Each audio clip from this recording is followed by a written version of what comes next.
السلام عليكم شباب، شلونكم شخباركم؟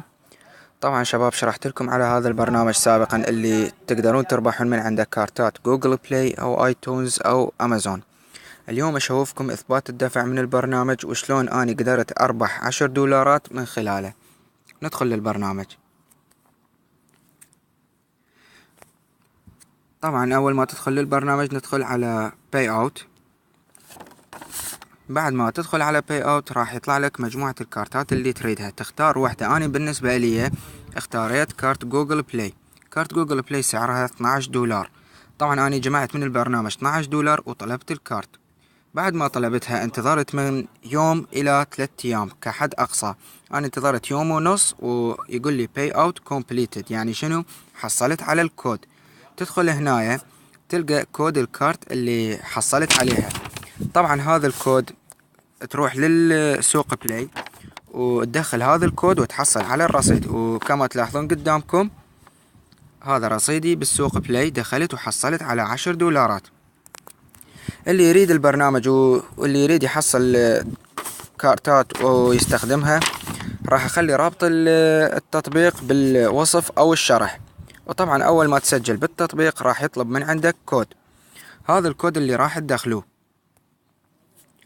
هذا الكود أول ما تدخله راح تحصل على $0.30 مجانا بدون تعب، لأن يعتبر أنت يعني كدعوة من خلالي.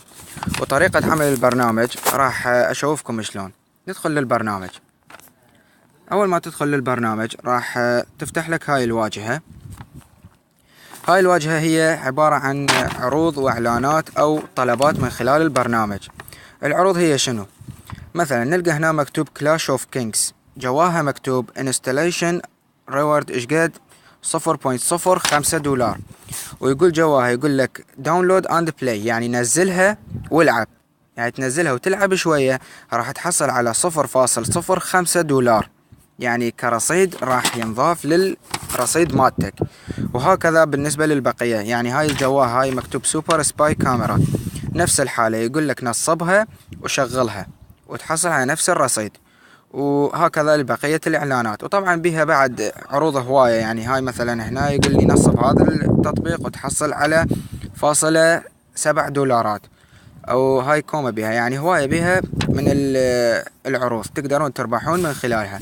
بعد ما تجمع الرصيد اللي تريده بالنسبة للكارت تدخل على باي اوت وتطلب الكارت اللي تريده وتضغط على ريكوست. بعد ما تضغط على ريكوست راح تنتظر من يوم الى 3 ايام. وبعدها راح يقول لك شو اسمه كومبليت، يعني باي اوت كومبليت. بعد ما يقول لك باي اوت كومبليت راح تدخل هنا وتحصل على الكود مال الكارت اللي حصلته او اللي طلبته. واي سؤال او استفسار تردوا اتركوه بتعليق وانا راح اجاوب عليكم. وشكرا جزيلا.